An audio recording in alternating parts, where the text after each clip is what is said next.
Esto es Datos y Poder en Contexto. Me da mucho gusto saludarles. Bienvenidas todas y todos a el episodio 1 de la temporada 1 de esta primera temporada. Y como siempre, tengo el gusto de acompañar en este espacio a Pepe Centeno, a quien saludo con mucho gusto. Pepe, ¿cómo te va? ¿Cómo estás? Él es encuestador, analista político, entre los mejores. Gracias, mi querido Carlos, el que te acompaña soy yo. No, hombre, por favor.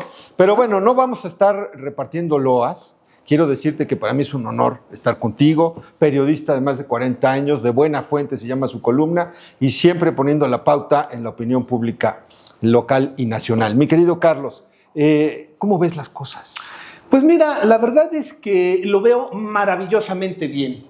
Si tú, por ejemplo, prendes la mañanera de la presidenta, te va a decir que todo está maravilloso. Eso es lo que te iba a decir, bien, pues ¿no? Si lo ves muy bien es porque ves la mañanera. Porque si prendes la mañanera. Claro. Pero si sales y hablas con el pueblo noble y sabio, entre comillas, o entre interrogación, diría, la gente está abriendo los ojos y se está dando cuenta que Morena no solamente es un movimiento que quiso rescatar a México de acuerdo con la visión de Andrés Manuel López Obrador, sino que además es un conjunto de personajes ya de la política que ahora se dedican a vivir entre escándalos y vemos gobernadores perseguidos, gente que sale presumiendo relojes, riqueza, robo abundante, en fin. ¿Y cómo es la imagen de Morena hoy en día? Pues mira, yo sí, lo platicamos la semana pasada en el programa, por si acaso, si lo quieren buscar, ahí están nuestras redes de Datos y Poder, está el programa número 1, porque en ese ejercicio platicábamos sobre cómo ha crecido el voto anti-Morena. Y se ha venido cayendo el voto por Morena. No es una pregunta tal cual de intención de voto, sino un escenario hipotético. Si en la próxima elección usted pudiera votar por o contra Morena, ¿cómo votaría? Y esa es la respuesta. Hoy ya son un poquito más grandes el grupo de los que quieren votar contra Morena que por Morena. ¿Qué significa esto? Que la gente efectivamente ha roto la confianza, se siente traicionada, se siente robada por esta gente que decía que quería salvar a México, engañada, pero en realidad lo que querían era salvarse a sí mismos. Porque hoy hay menos justicia, hoy hay más impunidad, hoy hay más crimen organizado, hoy hay menor crecimiento y menor empleo, menor bienestar, menor inversión en infraestructura. Es decir, todos los indicadores que dan cuenta de la precarización de la vida del mexicano no son terriblemente malos en comparación como lo recibieron el país en 2018. Estábamos mejor cuando estábamos peor. Pues sí. Desafortunadamente, para México. Pero la gente, ¿qué piensa de los escándalos que se viven en el país? Es decir, a veces me pregunto, al ciudadano que va en este momento rumbo a su trabajo o ya está trabajando, que trabaja en una fábrica, que trabaja en un supermercado, que está oyendo... Que trabaja de burócrata. Que trabaja de burócrata, que está oyendo su música. ¿Le importa, le interesa que a Rocha Moya lo persigan los Estados Unidos y que a Rocha Moya, gobernador de Sinaloa con licencia, porque no ha dejado de ser gobernador, solamente pidió licencia, y es gobernador de Morena, en el estado donde manda el crimen, el narcotráfico? Es un narcoestado. A ese señor, a estas personas del pueblo noble y sabio, le interesa que a Rocha Moya lo persigan los Estados Unidos y que la presidenta Sheinbaum y todos los que forman parte de la Cuarta Transformación no quieran entregarlo. ¿Le interesa, le importa que el senador Insunza diga, yo aquí estoy y me presento y yo aquí no debo nada, pero no ha regresado al Senado de la República? Y en lugar de que le paguen, como a todos, a través de una transferencia bancaria, le tienen que expedir un cheque para que pueda seguir cobrando su sueldo porque tiene congeladas sus cuentas. ¿Eso le importa a la gente? ¿O le importa que el abuelito va y cobra sus 6,200 pesos, los mete a su bolsa y los reparte tal vez entre la familia, que es el reciclaje de la pobreza? Pero bueno, ¿qué le importará a la gente? Eso es lo que yo me pregunto. Y en este sentido, ¿qué tanta información tienen para darse cuenta que han sido engañados por Morena? Mira, la ruptura del pacto social, yo le llamo, de no mentir, no robar, no traicionar, se da cuando el asesinato de Carlos Manzo. Porque este es el catalizador, es lo que acelera que todas las crisis previas del segundo semestre del año pasado se pusieran de golpe en la cabeza de la gente y se enojaran, ¿no? Y ahí es a donde cae la intención de voto por Morena, cae dramáticamente la evaluación de la presidenta y sube este grupo de los que votarían contra Morena. Entonces, ¿yo qué te digo? El tema del narcotráfico, el crimen organizado y el vínculo con el poder político, lo estudié en el año 2023. Hicimos una serie de grupos focales en varias partes del país para una precampaña de la presidencia de la República.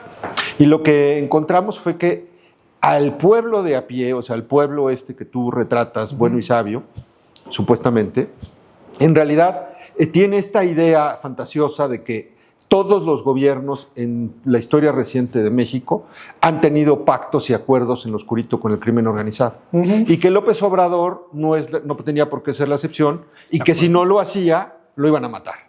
Y por lo tanto, López Obrador era víctima de una superestructura de acuerdos entre criminales y políticos y que lo único que tuvo que hacer fue someterse a lo que ya estaba establecido.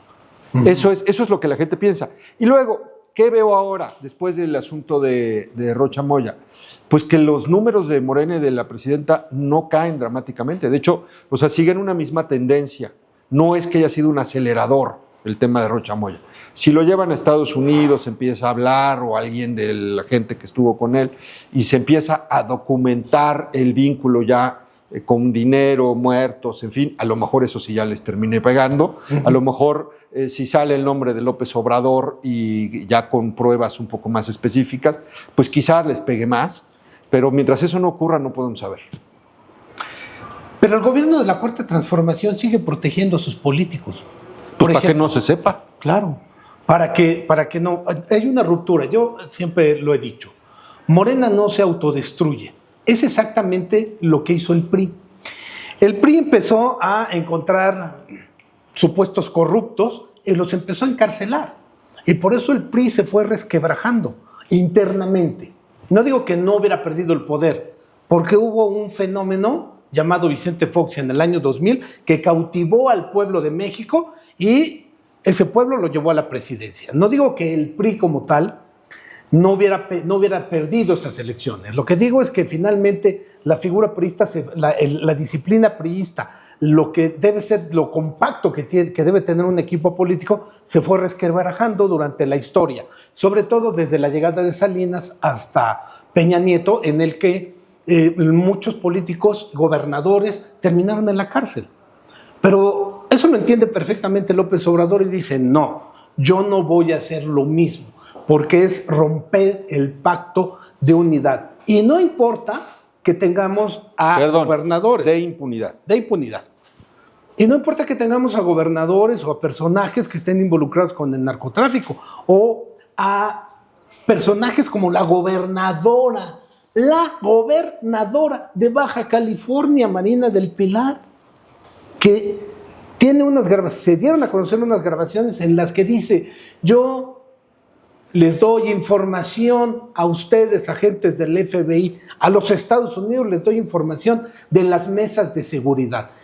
Y su respuesta es, ante el pueblo de México, es que es una guerra interna, es que fue el anterior gobernador, es que me va a destruir. No, el hecho es que Marina fue a negociar con los Estados Unidos porque fue a salvar su cabeza, la de su familia y particularmente su patrimonio, y tiene temor de terminar en una cárcel norteamericana. Pero ¿qué pasa con el gobierno de México? No es cierto, y entonces ¿cómo que no es cierto? Rufo Appel a la cárcel. ¿Cómo que no es cierto? O sea, niega que eso sea un delito lo que cometió la gobernadora. Exacto, y la protegen. No, dice que es una guerra sucia. Y para desviar la atención, meten a la cárcel a Rufo Appel. A Rufo Appel, en efecto. Y lo quieren convertir en el gran villano y la mente maestra detrás del huachicol fiscal. Exactamente, y detrás de todo el crimen organizado en este país, ¿no? Imagínate un hombre de 70 y tantos años.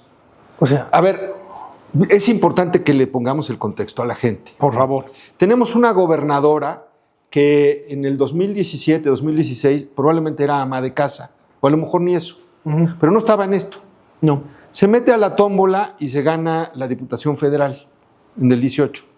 Después alguien dice, pues tiene buen retrato, puede ganar la elección de alcaldesa en Mexicali, y la hacen presidenta municipal. Y al poquito tiempo la quitan de presidenta municipal y la ponen de gobernadora. Todo eso con Morena. Todo eso con Morena. Claro. Y la gente, pues como decía que era la candidata de Morena, votaron por ella y la hicieron gobernadora. Claro. Pero ahí está, no tiene formación política, no tiene identidad con el partido, no tiene lealtad ni conocimiento de la Constitución ni del marco jurídico, eso no le interesa. No. Y por supuesto no tiene un equipo de gente profesional que le filtre con quién se sienta y que le diga qué puede decir y qué no. Y si lo dice, que se aseguren que no la graben. O sea, es así de amateur la señora. Bueno, con todas estas agravantes, la presidenta de la República, Claudia Sheinbaum, presidente con A, Claudia Sheinbaum, la defiende. Y como una estrategia de defensa, van y sacan de su casa a un abuelito y le dicen, es usted la cabeza del huachicol fiscal, que es que la internación de combustible por diferentes vías al territorio nacional sin pagar impuestos. Eso es el huachicol fiscal. 700 mil millones se tienen documentados en el tiempo de López Obrador y no ha parado en el de Claudia Sheinbaum. No, claro que no. Sigue ocurriendo. Ahora, ¿qué necesitas para poder internar miles de millones de litros de combustibles al territorio nacional sin ser perseguido? La complicidad. La complicidad de las aduanas. Sí. La complicidad del SAT. Sí. La complicidad del sistema de distribución y venta de combustible. Sí. Una infraestructura y una logística. La complicidad de las fuerzas de seguridad. Porque claro. ¿Dónde está la Fiscalía, la Secretaría de Marina, la Guardia Nacional, la Policía Municipal, la Policía Estatal en todas estas zonas? O sea, ¿dónde está la policía? Y la presidente con A en su mañanera haciendo, parafraseando a la Fiscalía, diciendo, bueno, pues ellos tienen evidencia, seguro es culpable, ¿no? Ya se convirtió en juez. Ya. Por supuesto, porque la señora no quiere que se hable de las debilidades de su régimen. Claro. No quiere que se hable de la corrupción y de los sapos que hay en Morena. Quiere que se hable de Rufo Apple. Y quiere que los mexicanos nos creamos ese cuento. Y hace unos días solamente se hablaba del Mundial. Claro. O sea, eso es lo que quieren. O sea, desviar la atención. No quieren otra cosa. O sea, que no sea la narrativa. Y ahora, con esta ley censura que pretende callar a todos con el pretexto del derecho de las audiencias, ¿ya no vamos a poder hablar? ¿O qué vamos a hacer? ¿Cómo se van a regular? Va a aplicar para los medios tradicionales, nada más, para radio y televisión. Pero te digo una historia, eso sí yo lo veo en las encuestas. El pueblo bueno y sabio, es decir, la gente con secundaria o menos, y con 40 y más, o sea, 40 años y más, se entera en los medios tradicionales, en radio y televisión. Por eso es que la ley Mordaza está dirigida para este sector, para que la gente no se dé cuenta de que hay narcogobierno, de que hay narcosenadores, de que hay narcogobernadores, de que hay crimen organizado, de que matan presidentes municipales, etcétera. De que hay gobernadores dispuestos a revelar secretos de seguridad nacional a cambio de salvarse un pellejo. Sí, claro. Y de que hay desaparecidos, muertos, asaltos, que la inseguridad va a la alza. Eso es lo que no quiere la presidenta que se diga en los medios de comunicación. Sí, y bueno, va a haber elecciones el próximo año. Exactamente, hay elecciones.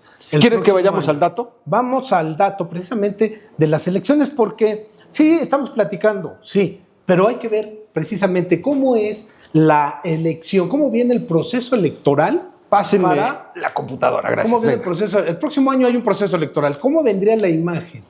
La imagen de Morena. No vamos a hablar ahora de cómo está la imagen, sino vamos a hablar de unos datos históricos que Pepe Centeno, como director general de Más Data, nos trajo en esta ocasión. Bueno, pero primero veamos qué vamos a elegir en 2027. 300 diputados federales de mayoría, 200 diputados federales de representación proporcional, 17 gobernadores. Pero no nos toca en Puebla, gobernador. Ahorita te digo qué estados. 657 diputados locales de mayoría, 431 diputados locales de representación profesional y 2007 ayuntamientos. Solamente los ayuntamientos del estado de Durango no van a ser reelectos. Bueno, electos. Todos los demás estados, sí. Ok, luego vamos a ver qué estados van a renovar gobernador. Por ejemplo. Los de Morena, que son 12. Baja California, ¿Dónde con la gobierna? inefable de Marina del Pilar. Marina del Pilar. Baja California Sur, Campeche, otra inefable, ¿no? Impresentable. Lidia Sansores. Lidia Sansores. Otra protegida, López Obrador. Colima, Guerrero, otra pobrecita, bueno. no sabe ni el nombre. Bueno, pero no escribe ni su nombre sin faltas de ortografía, la gobernadora de Guerrero. Michoacán, bueno. Bueno, Michoacán. Nayarit, pobre doctor, ya está muy betabel. Quintana Roo, Sinaloa.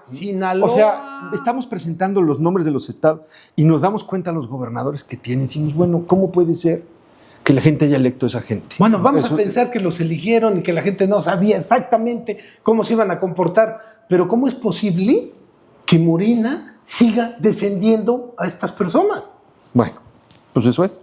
Sonora, Tlaxcala y Zacatecas. O sea, digo, en esta lista de los 12 estados que gobierna Morena, pues creo que la mejorcita es la de Colima. La que ha tenido menos escándalos. Luego, por el lado del PAN, Aguascalientes, Chihuahua y Querétaro. Por el lado de Movimiento Ciudadano, Nuevo León. Y del Partido Verde, San Luis Potosí. Estos 17 estados tienen 34.713.414 electores, equivalente al 34.5% de la lista nominal nacional.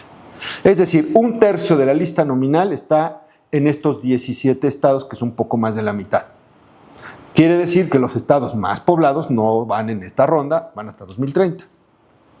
Pero ahí, si estás hablando de un tercio de la población electoral, o sea, de quienes tienen credencial para votar y pueden ejercer su voto, estamos hablando que si el proceso electoral se hace más competido, pudiera perder gran parte de los diputados federales. Y eso significaría para Claudia Sheinbaum perder la mayoría que tiene en la Cámara de Diputados.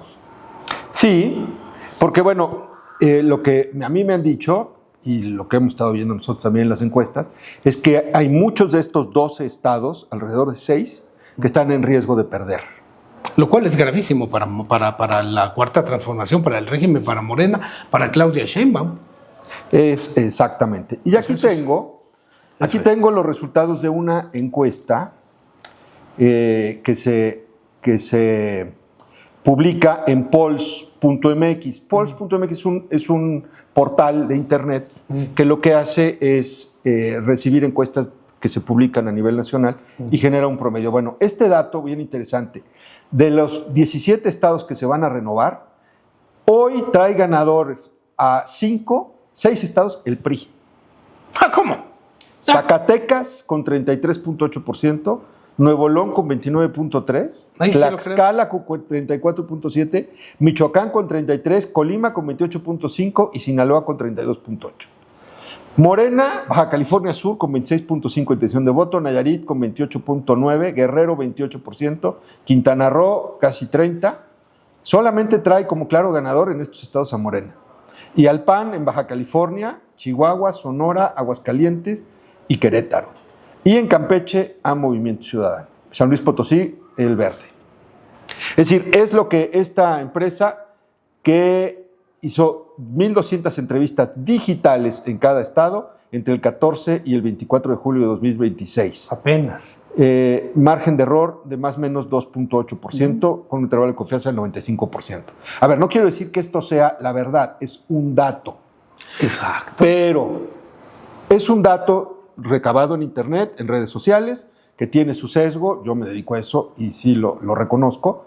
Sin embargo, hace tiempo que no veíamos al PRI que pintara en tantos estados, haya sido como haya sido. Y yo no veo la mano de Alito aquí, sinceramente. Lo que me parece es que lo que se ve es el deterioro de la confianza de la gente en el régimen actual.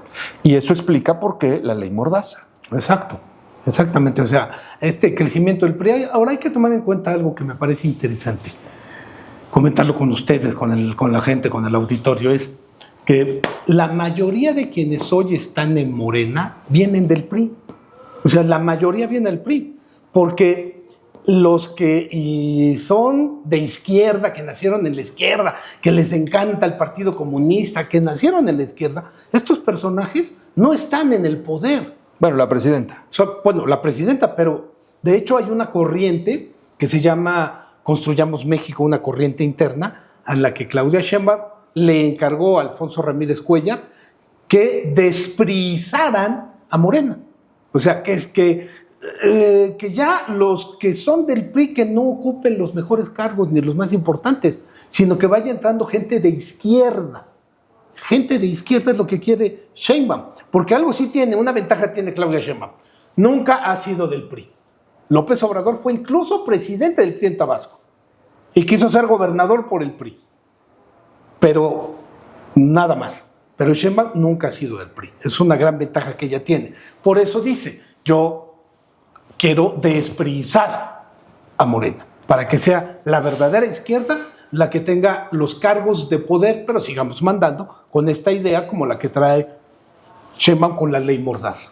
Me parecen muy interesantes todos estos datos. Pero ahora vamos al verdugo, si me permites. Por favor. Dale, arráncate, verdugo. El verdugo dice que Andy López Beltrán, que usted conoce muy bien, va a ser diputado federal en las elecciones del año 2027. Va a ser diputado federal en Tabasco, donde nació, de donde es su padre, López Obrador. Andy, como se le conoce, está empezando una carrera política, ya directamente, después de haber sido secretario general del partido Movimiento de Regeneración Nacional. ¿Cuál es el camino que quiere seguir? Es muy sencillo. Ser diputado federal en esta ocasión para ir legitimando su carrera política. En el 2030, ¿quién le va a quitar la candidatura al gobierno del estado de Tabasco? Y en el 2036, ¿quién le va a quitar la posibilidad de ser candidato a la presidencia de la República? Obviamente, si Morena no se cae antes. Pero es algo así como Lázaro Cárdenas, el gran constructor de México, ¿no? Al Tata Cárdenas, al general Lázaro Cárdenas. No puedo compararlo con López Obrador, imposible, pero finalmente esa es la tendencia. Cuauhtémoc Cárdenas, hijo de Lázaro, quería ser presidente de México. Y como no lo logró, se fue y armó la Corriente Democrática Nacional, el PRD, etc. Bueno, finalmente nunca logró ser presidente. Y en esa historia López Obrador la conoce muy bien y dice, bueno, mi hijo tiene que empezar antes. Entonces, mexicanas y mexicanos, como diría Fox, les tengo una noticia, es muy probable que en el 2036 el hijo de López Obrador sea su candidato a la presidencia de la República. El verdugo dice, ¿qué hicimos en este país para tener esta clase política? Y yo le digo al verdugo, si eso pasa, hay que conseguir visa en Dinamarca. Dice Pepe, nos vamos a vivir a Dinamarca. Le digo, no, pues si se trata de irse a Dinamarca, pues vámonos de una vez. Pues de una vez. No, pero hay que dar la lucha para que eso no pase. No, es correcto. O sea, de verdad, no me puedo imaginar al pueblo de México reeligiendo a López Obrador a través de su nefasto hijo. Ya. Con todo respeto se los digo, ¿no? Muy bien. Tenemos otros datos con Pepe Centeno acerca de el dato local, ¿no? Dato local, dato de Puebla, que me parece muy interesante verlo porque también nos va a dar una idea de cómo se puede comportar el electorado el próximo año. Fíjense, estos son las últimas encuestas que tenemos nosotros en Más Data, previo a que entregue cada presidente municipal de Puebla su respectiva administración. No quiere decir que sea el último dato, quiere decir que es el último dato que tenemos nosotros. Es correcto. Entonces, es de Enrique Doher para acá. Doher, priista, que gobernó del 2005 al 2008. En octubre de 2007, la entrega en febrero de 2008. En octubre de 2007 tenía 56% de aprobación, 40% de desaprobación. Blanca Alcalá, 3 años después, enero de 2011, tiene 43% de aprobación, 53% de desaprobación, también priista. El primer panista, Eduardo Rivera, 2011-2014, en enero de 2014, 59% lo aprobaba, 33% lo desaprobaba. Tony Gali, que no terminó su periodo, fue electo por un periodo de 4 años, 8 meses, pero él solamente gobierna de 2014 a 2016. En septiembre de 2015 tenía 31 de aprobación nada más y 63 de desaprobación. Luis Bank, que es el presidente municipal sustituto o interino, también panista, que gobierna de 2016 a 2018, tenía 33 de aprobación y 45 de desaprobación en mayo del 18. Claudia Rivera de Morena, 2018-2021, tenía solo 25 de aprobación y 65 de desaprobación en mayo del 21. Y Eduardo Rivera, que también repitió 2021-2024, cierra en mayo de 2024 con 51 de aprobación y 40 de desaprobación. Entonces, en esta serie, ahí está Pepe Chedraui, pero todavía no termina, todavía no tenemos el último dato, así que de él hablaremos después. Pero en esta serie, que son 1, 2, 3, 4, 5, 6, 7 presidentes municipales, el que tuvo la aprobación más alta al cierre de su administración fue Eduardo Rivera, con 59%, seguido por Enrique Doher, con 56%. Esto es pues ya hace 15 años o más. Muy bien. Ya no se les aprueba a los alcaldes como antes. Claro. Muy bien. O ya no gobiernan como antes, no lo sé. ¿O será que antes no los medíamos? ¿O será que antes no eran de Morena? Exacto, ¿no? Porque la que tiene menor aprobación o mayor Pues la más desaprobada fue Claudia Rivera. es Claudia Rivera Vivanco, que por cierto hoy es diputada federal por Tepeaca. Así la carrera en Puebla. Bueno, y a ver, se decía que aquí hay una carga de género y que a las mujeres se les castiga más y tal. Pues bueno, Blanca Alcalá no es la peor, ¿eh? De hecho, sale con un nivel razonablemente alto de aprobación. Así es. Pepe Centeno. Pues estos son los números, esto es Datos y Poder, gracias por esta sesión, mi querido Carlos. Muy amable, muchas gracias. Yo soy Carlos Macías Palma, me encuentra en Facebook, también me encuentra en Es de Buena Fuente, diferentes medios de comunicación, portales electrónicos, portales de noticias, y me encuentra también en X, en Twitter, como @CMacíasPalma. ¿Dónde estás tú, Pepe? ¿Dónde te veo? En Facebook me encuentran como Pepe Centeno, Centeno con Z, en Instagram como Pepe Centeno D, D de diablo, de demonio. En Twitter me encuentran como @PepeZD, bueno, ahora X, y son las únicas 3 que manejo: Facebook, Instagram y Twitter. Debes abrir una que sea D de diablo. Exacto, y mi columna de 2011 se llama Diálogos en el Infierno. Así es, fíjense, por eso. Muy Exacto. bien. Muchas gracias al equipo también, muy amables. Muchísimas gracias por estar con nosotros. Nos vemos en la siguiente, ¿no? En la próxima semana, a la tercera emisión de Datos y Poder. De esta primera temporada. Muchas gracias.